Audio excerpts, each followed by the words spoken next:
Hello, I'm Justin Gonzalez and welcome to It Worked, where I'll be looking at educational apps, tech, and projects that work in the classroom.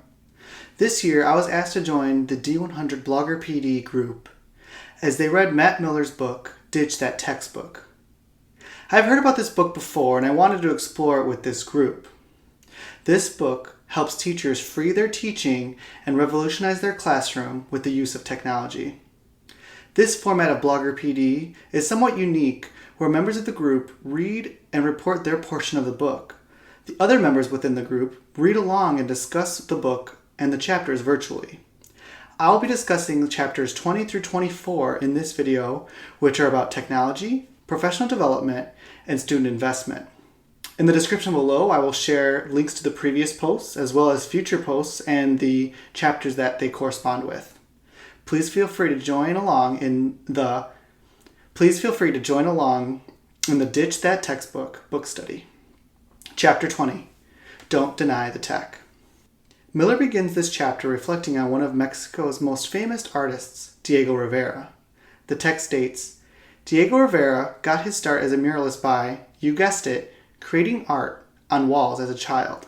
Instead of punishing him, his parents recognized his gift and empowered him. They covered their walls with chalkboard and canvases and gave him access to the tools he needed to develop that talent. As we look at today's society and today's schools, it's filled with smartphones, tablets, computers, apps, and websites. As educators, we need to embrace this technology and provide students with education that is relevant to their students' future lives. We can compare the use of technology in the classroom with the changes of technology happening in modern medicine. The text states, in medicine, if a new instrument or technology-assisted procedure improved a surgery by shortening recovery time or reducing the risk of infection, we would insist that doctors learn to use it.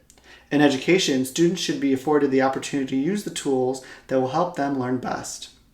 As educators, we need to use what resources are available to us and provide students with the education that is best for them.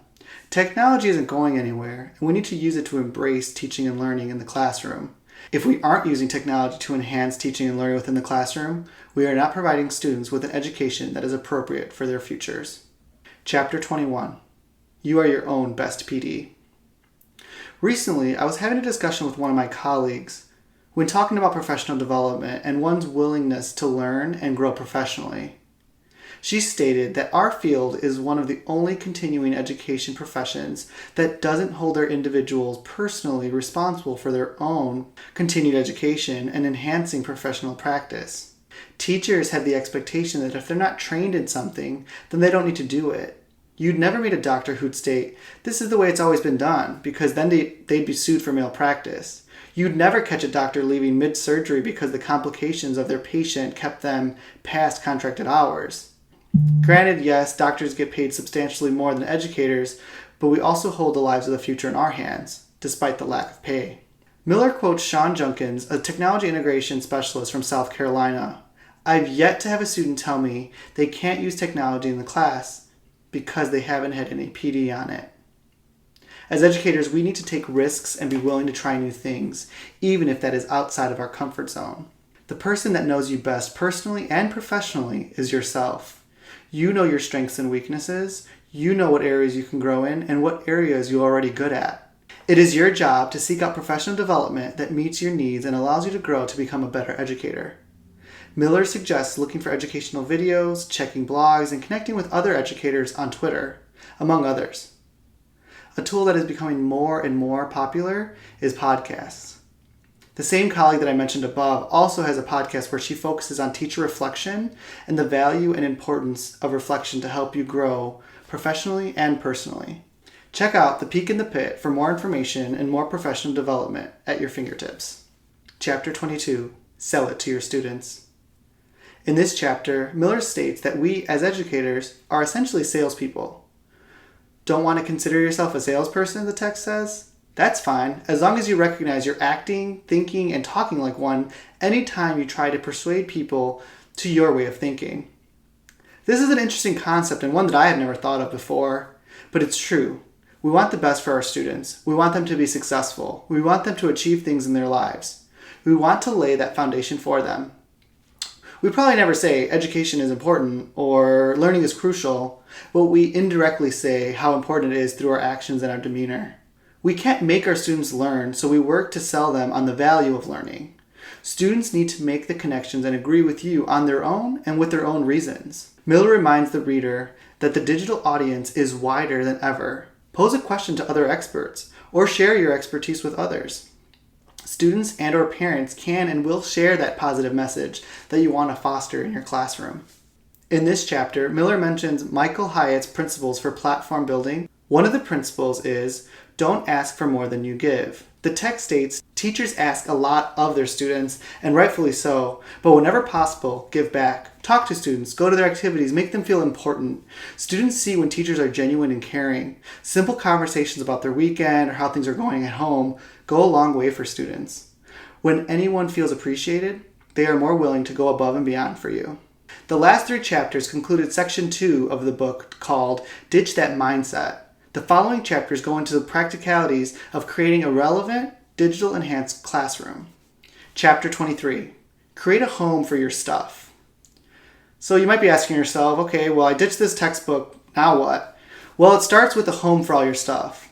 You might have an LMS, a learning management system, that is provided by your school or district, which can be a home for all your new materials and content. If this isn't the case, Miller suggests using a website which anyone can create easily on Weebly or Google Sites. This website will be a place where students can go to find documents that you share with them, take quizzes online using Google Forms, watch educational videos that you curate based on content and standards. Start small with contact information and helpful resources and links. As the year progresses and you become more familiar with the content that will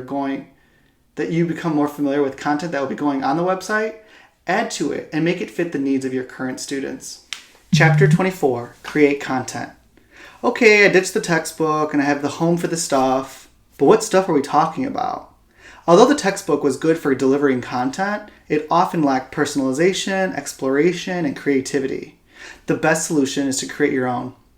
For everyone, this might look a little different. You might feel like starting with taking your writing prompts and allowing students to respond via Google Docs. I encourage you to quickly think larger. What is the standard asking? Are there other ways for students to demonstrate their learning? Miller provides an A to Z list that includes blogs, debates, house plans, interviews, presentations, raps, songs, screencast videos, video trailers, among so many other ideas that allow your students to be creative while demonstrating their understanding of the content. I suggest looking for a standard and figuring out what the learning objective should be, then give your students choice in their method of showing their understanding of the content. This chapter leaves us with this quote: an overarching feature of content created online is the option to share it. Content created in traditional ways, on paper, poster board, or on a chalkboard, gets trapped in the classroom. Expressing ideas digitally makes it easy to share them all over the world. Your classroom can have a global reach. Thanks for supporting the D100 Blogger PD book study. As the study continues in the upcoming weeks, the hyperlinks to each D100 Blogger PD crew members' post will be added in the description. We hope you continue to follow along with us. Next up is Leah O'Donnell's blog, Responsive Literacy, discussing chapters 25 through 29. Thanks for watching.